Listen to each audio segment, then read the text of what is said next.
This is Josh White with JW Math Tutoring. In today's video, I'm going to go through linear paper test number 7, the math section, both modules 1 and 2, specifically the unique questions. So let's go ahead and get started. But life is a dream that calculus could never predict. Just before I start going through these problems from the linear non-adaptive paper tests, please keep a couple things in mind. First, of course, if you like this video, please do give it a thumbs up, subscribe to my channel, and sign up for notifications. Second, these are the unique questions from the linear non-adaptive paper tests, specifically practice tests 7 through 10. I'll have a separate video which has the ones from practice tests 4 through 6. So in other words, these are the questions that appear on the, like I said, the linear, they're called linear non-adaptive paper tests that do not appear in the Bluebook practice test. That's why I call them unique questions, because they are unique to these practice tests. So most of the questions overlap, like roughly 60 to 65% of the questions on the linear non-adaptive paper test as a whole are also found in the Bluebook apps. But that means that 30 to 35% are not found in the Bluebook apps, and these are the questions that I'm going over in this video right now. Okay, so if you've already done the Bluebook tests, then these are the problems that you want to do from the paper test. You don't want to need to redo the entire paper test because there's going to be a bunch of overlap. If you haven't done the Bluebook test, you can still do these problems because these do not appear in the Bluebook test at all. Like I said, these are the unique questions. You will not ruin any potential Bluebook practice tests by completing these first. All right, and then the last thing, there's a PDF file to screenshot with, it's not a screenshot, to a all of these questions combined via screenshot from the linear test files that are, on the College Board's website. But of course, you can just go there and download the individual tests and get them, from there as well. All right. So with all that being said, let's go ahead and get started. So I'm starting on linear test 7, module 1. First up, we have question number 11. Is a very, very basic question because we have two functions that are graphed and it wants to know the solution to the system equations. Well, it's just this point right here. The x value is between -3 and -4, so like -3.5. Y value is between 4 and 5, +4.5 probably. So when you look at our answer choices, only C right here makes sense because it has a negative x value with a positive y value, and it's obviously not D because -3, 4 is right here, and they do not intersect at that point. So correct answer is C. All right, next up we have question number 13. So for this question, you have a basic equation, and they want to know what the value of 7p is. So you could first subtract 18 and get 6 over 7p equal to 36. Now, after that, you could go ahead and you could just multiply by 7 here, to cancel it out, and you technically get 6p equals, let's see here, 36 times 7. We're going to have to go to Desmos to do that. 252. And then, oops, divided by 6. So p is going to equal, take this whole thing divided by 6, just 42. Now, they don't want p though, they want 7p. So you could just go ahead and multiply both sides by 7. So 42 times 7 equals 294. That is the correct answer. That's what you would grid in. Now, of course, you could do this entire problem in Desmos. So let me just clear this out. So if you want to do it with p, then technically you would have to use regression. Otherwise, you would just type the whole equation with x. But if we just want to keep it with p, we can do this. Okay, and then we get that. And then what is the value of 7p? So you just go 7p, right there, 294. Boom, got your answer. That's it. Okay, so again, that's how you could do the entire thing in Desmos in probably quicker time than it took to actually solve it. All right, next up, question 14. We have a system of equations. What is a solution to this? So this one you can do substitution on because you can just go ahead and plug in for y what it's equal to. X plus 63x plus 84 equals 20. 64x equals negative 64. Divide by this. Okay, and we get x equals negative 1. Plug in negative 1 up here. 9 times negative 1 plus 12. Negative 9 plus 12. Y should be equal to 3. Let's check my answer sheet. Yes, that is correct. Now, you probably, though, want to just go ahead and do this in Desmos because it's going to be quicker. Because all we have to do is just type equation 1, type equation 2. Where's the intersection? It's right here. What is the y value for this solution point? It is positive 3. Same exact answer we previously got. So, again, you can do the entire thing in Desmos much quicker. All right, let's look at number 17 now. Here you're asking a question about an exponential function, and basically it tells you that when you plug in 0, you get c. Okay, so you plug in 0 and you get some number. And it wants to know which of these has this c value, the output associated with 0, as a coefficient or a base. Okay? The answer is going to be letter B. The reason for that, the theory behind that, is because if you plug in 0 here, notice 1.5 to the 0 just becomes 1, and therefore the output just becomes the number in front, i.e. this coefficient, times 1, which is just 33.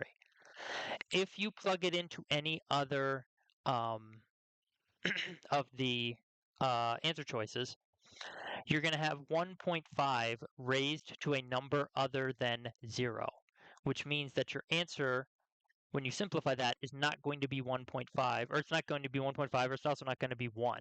It's going to be some other number, which then multiplies by the coefficient in front to make it into a different number. And therefore, that value that you get is not going to match either 1.5 or the numbers that you see in front. Now, here's how you could verify this in Desmos. So let me delete all here. So what I would do is I would type the first function.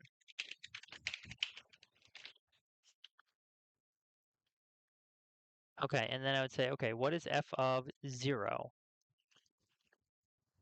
It's 33. Do I see 33 as a constant or a coefficient? No, I do not. Okay, let's move on to the second one. This one right here. Okay, do I see 33 as a constant or coefficient? Yes, yes I do. It's right here. That's the answer. You could try all of them. Basically, all of these are set up to be equivalent in that when you plug in f of 0, you're going to get 33 as your output. They all have the same output value is my point, same y-intercept value.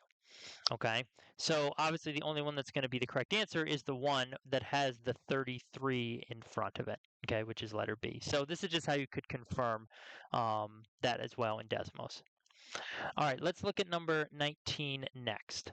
So here's how you could solve this for n by hand. First step, we're going to multiply by a common denominator of n, t, w. We need one n, one t, and one w.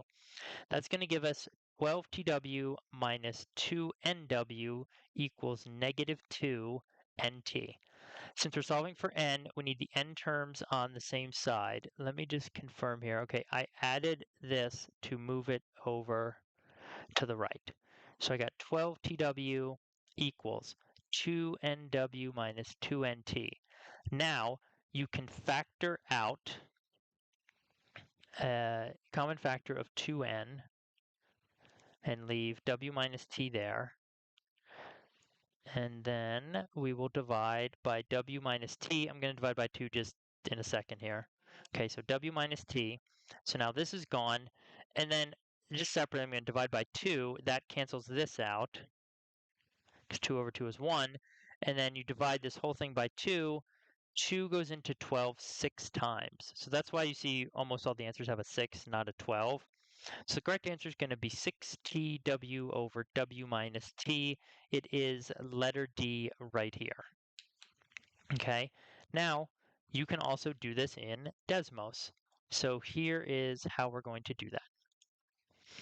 First thing I'm going to do is I'm going to type out the entire equation except I am going to replace n, the letter I am solving for, with y. Then I'm going to add sliders for the other two things. Now, the only requirement here is that they are all positive. And that, sorry, w is greater than t. So I'm going to move t to like right here. I'm going to move w to say up here. All right. Now, notice on the graph here, I have a horizontal line. It's somewhere just slightly over 20. What I'm going to do next, the way you solve this, is now we type all of the equations out, answer choices out, but we're going to do y equals, and I'm going to see which of them overlaps completely with my original graph. In other words, the red line over 20. That's what I am looking to match.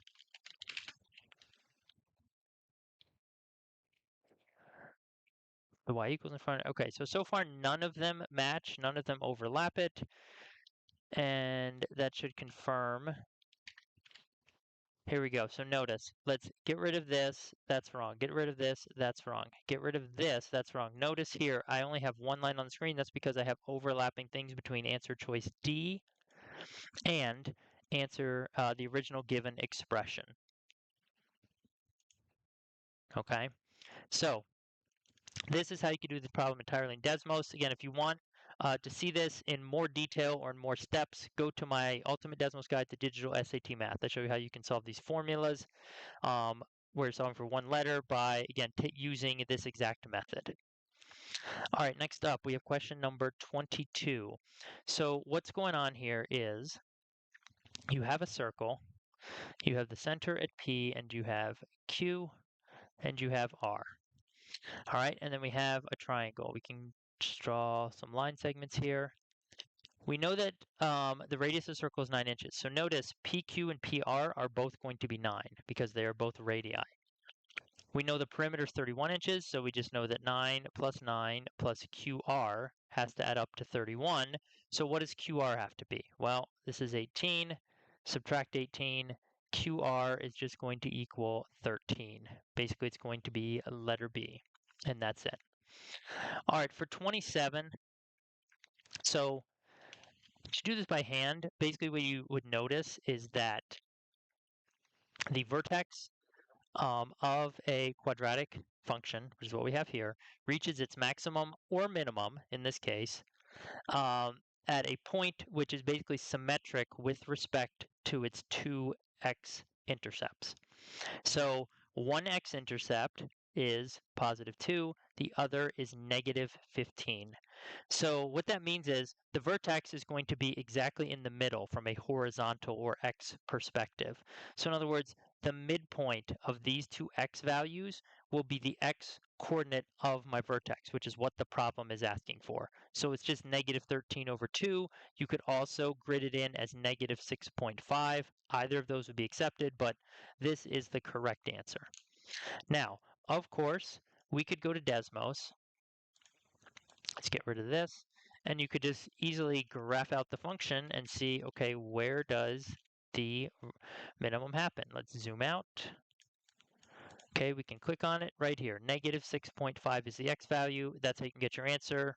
Again, probably quicker than solving it by hand. All right, so those are all the questions from Linear Non-Adaptive Paper Test 7, Module 1. Now we'll look at the questions from Module 2.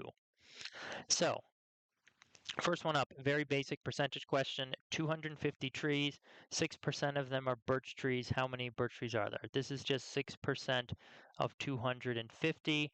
You just multiply these out, it is 15. Correct answer is letter B, and you could go to Desmos and you just type 6% of 250, and it'll just give you 15 as well. All right, next up, number 19. Okay, so here you have a basic quadratic function, and they tell you that the object is initially at a height of 3,364 feet when it is dropped at t equals 0, and after how many seconds does the object hit the ground? So this right here tells you that b is 3,364, because if you plug in 0 for t, well, 0 squared is 0. Negative 16 times 0 is still 0. So like you have 3,364 equals basically just b. All right, so the equation for this function is negative 16t squared plus 3364.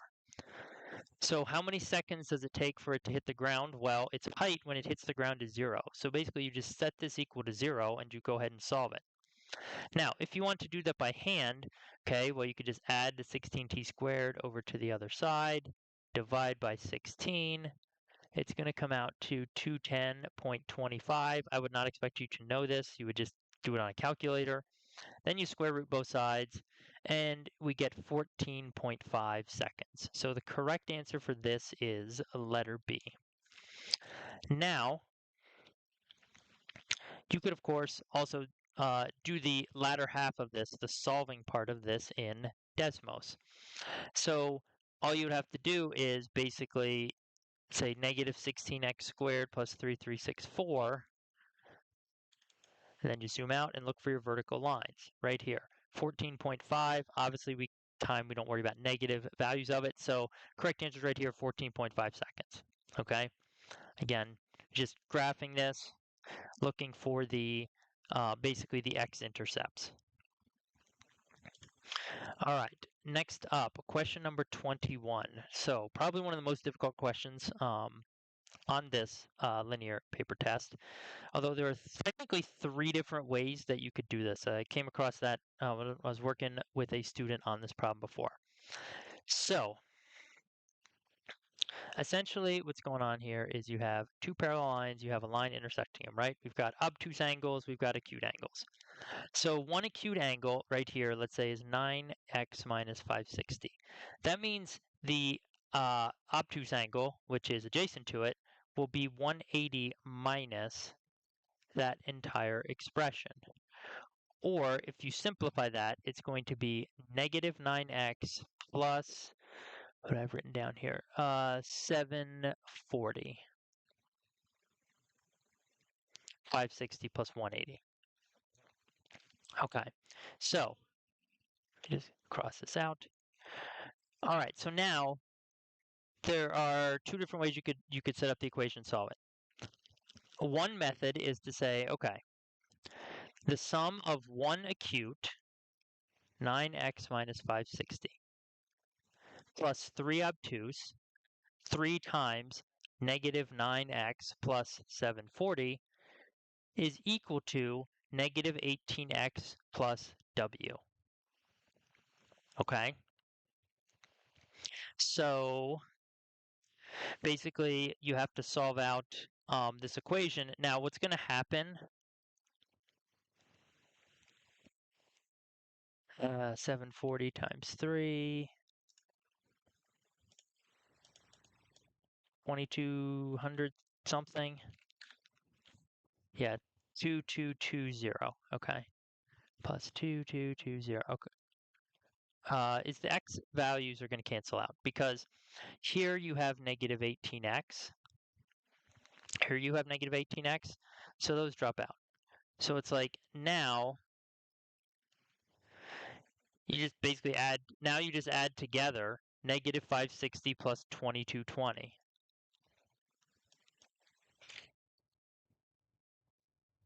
1660. And that's the correct answer for W. So W equals 1660. Now, an alternate approach that you could take, this is the way I additionally did, but it's obviously it's going to be, it's longer, it's more work, is you could say, okay, 3 obtuse and 1 acute is negative 18x plus W. So we have negative 18x plus W. So this is parentheses 3 obtuse plus 1 acute. Then I'm going to add to that, let me just make sure how I did this correctly. Okay, so let me just mark this off. I got 1 acute and I've got 3 obtuse. So this, and let's say this. All right, so I've got 4 angles left to add to it. This pair right here is 180. That's 1 acute, 1 obtuse. All right, so now I've taken care of those. Then I have 2 more acute angles to add. Okay? Basically, I'm adding up around both like intersections, so it's going to total 720. So I have to add 2 times 9x minus 560, and then this is 2 acute. Now I have 4 acute, 4 obtuse, and together the whole thing adds up to 720. And then you could just multiply this all out, well, really distribute this, and then combine your like terms and blah, blah, and you go through the whole process, you're going to get the same answer, okay? It's going to be W equals 1660. I'm not going to bore you with the, with all the work here, but that's technically an alternate way that you could set up as well. Lastly, though, it may be quicker to instead do picking numbers and get actual numerical angle values. So here's what I mean by that. Let me just clear the drawing. So first you pick a value for x. All right, so I got 9x minus 560. Okay, let's say for x I pick 90. Okay, notice that doesn't work because this is the measure of acute angle, so I need something less than that. Does 80 work? No. Does 60 work? No. Okay, how about 70? All right, here we go. So if you let x equal 70, then the acute angles are all 70 and the obtuses are all 110. All right? So now, basically your equation, going back to the original equation, it's just going to be so much easier because you have actual numbers to work with. You're going to say 70 plus 3 times 110 equals negative 18 times 70. This is the value I chose for x, by the way. This is not the acute angle measurement. This is the value I chose for x plus w. Okay? So now I would probably just go straight to Desmos. If you want to keep it in w, you could make it a regression statement. So 70 plus 3 times 110 tilde negative 1870 plus w. What does w equal? 1660. Same exact answer we got using the other two methods. But again, that's a method. This is a method where you can choose a value for x, which then turns the acute and obtuse angles into actual numerical values, and then solve it. Set up the same exact equation, but now solve it with actual numbers instead of expressions. All right, question number 22. Here you have a linear function, and they tell you about a second function, which is basically this original one, but shifted down 13 units. So what's the value for f of x minus 13 here? So the quickest, easiest way that I would do this one, in all honesty, is I would go to Desmos. I would make a table.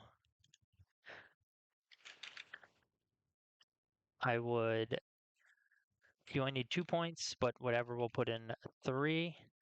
Here, I'll click the automatic regression button. Okay, here is f of x. It's 5x plus 20. H of x is this minus 13 units. So if I take 5x plus 20 and then put a minus 13 at the end of it, 5x plus 20, and then minus 13, it's going to become 5x plus 7. So correct answer is letter B. So that is what I think is the quickest, just easiest way to do this. I mean, there are other methods, approaches you could take. You could take one of the points, from the table, and you could subtract 13. So like the point -4, -13, and then you could go to each of these answer choices and plug it in and see is -4, -13 on the graph. But I think it's so much quicker, so much easier just to do it the first way. All right, let's look at question 23 next. Now we have another linear function, i.e. line, and then they're telling us that when you plug in for some constant like 7, c plus 7, we get c over 4 as the y value. What's the, what represents the value of b? Okay, so all we're really doing for this one is basically taking the original thing. We're saying, okay, the output is c over 4. The input is c plus 7. So now we're just going to go ahead, solve this for b. Minus 15c, sorry, it should be minus 105 because it's a negative times a positive. multiply out the negative 15. Okay, then we add 15c, we add 105.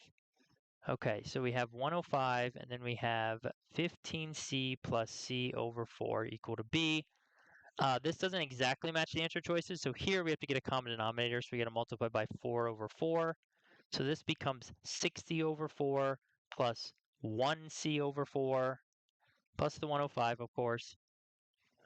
So b is equal to 61 over 4c plus 105. Correct answer for this one is going to be letter C.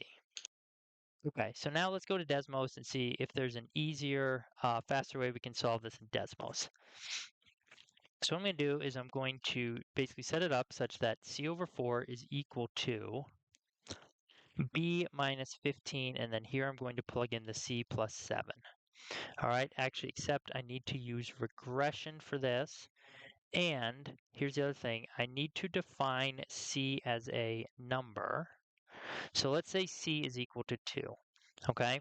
So notice here, I pick a value for c, and then in this statement, it tells me what b has to equal. And then I go through the various answer choices and I see which one of these answer choices gives me the same b value. Okay, A does not. B does not.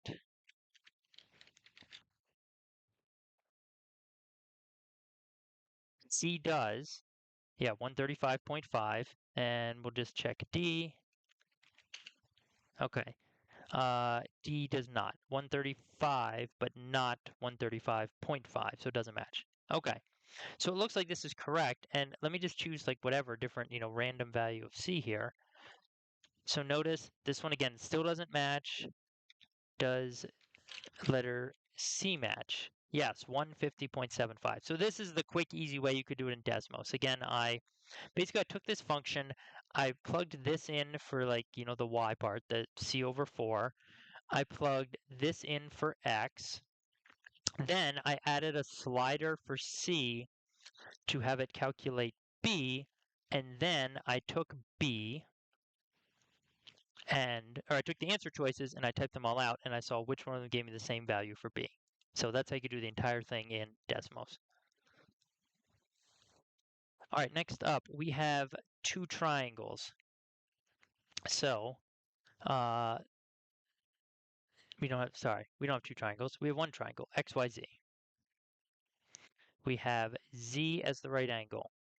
YZ, let me see how I draw the picture. I drew a picture like this. Okay, YZ is 24 and I have X up here. And I know that tan X equals 12 over 35. What is the perimeter? So tan X equals opposite, okay, over adjacent, which is XZ. And I know that this ratio is just equal to 12 over 35.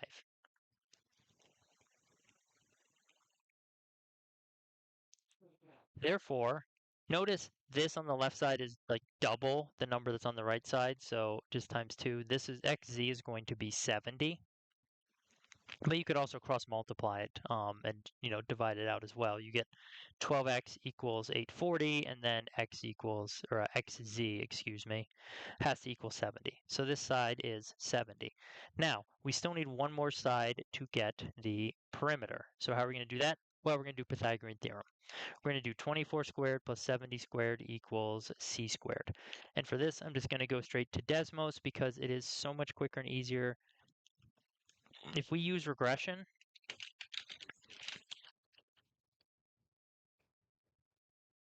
like this, right now, notice it gives me c equals 74. Okay, just bring that up again. So now c is 74. So now we can add together. What's the perimeter? 24 plus 70 plus 74. It should be 168. Correct answer is going to be letter B. All right, next up we have a circle equation.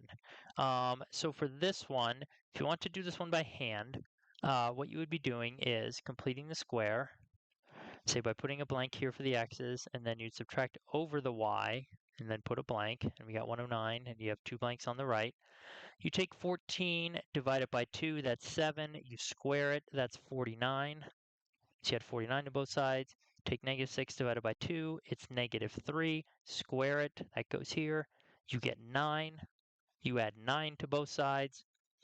And now for the radius, we don't have to worry about dealing with anything on the left. So notice we have 109 plus 149 is 158, plus 9 is 167. That's r squared. So the radius, of course, is just the square root of that. So correct answer is going to be letter C for this one. Now, you can do this one in Desmos, but it becomes kind of a pain because for some reason you have to enter in so many list items.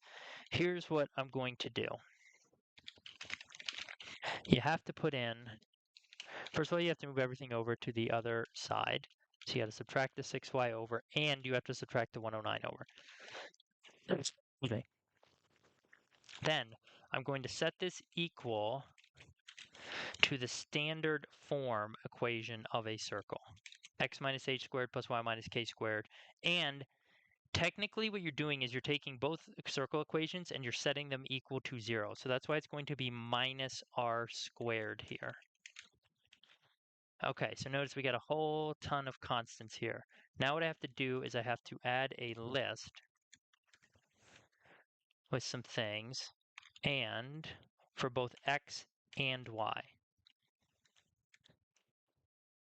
All right, so notice here, I only had to enter 3 things in each. And I think the key for doing these circle ones is to enter different values for x and y. If you enter the same values, that's when you have to I end up having to enter like 10 or 11 values.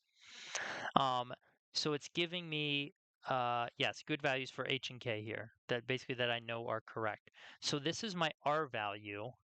So now all you would do is you'd go to the answer choices and you would see, so there's 2 ways you could do this. You could just go to the answer choices and you can just see like, well, is 109 equal to 12.9 whatever? No. So 149? No. 167? Yes. Correct answer. Or the other option is you could just type r squared and then you see which of these has a 160, oh, right here, C, 167. So that's how you could do this entire problem in Desmos. All right, let's talk about this last question now, 27. So here you have a system of 2 equations, basically a horizontal line and a parabola. The system has no real solutions. What is the least possible value of k? So what we're going to do is, if we're doing this by hand, we're going to set these 2 equal. All right, and then I'm going to move the 2.5 over.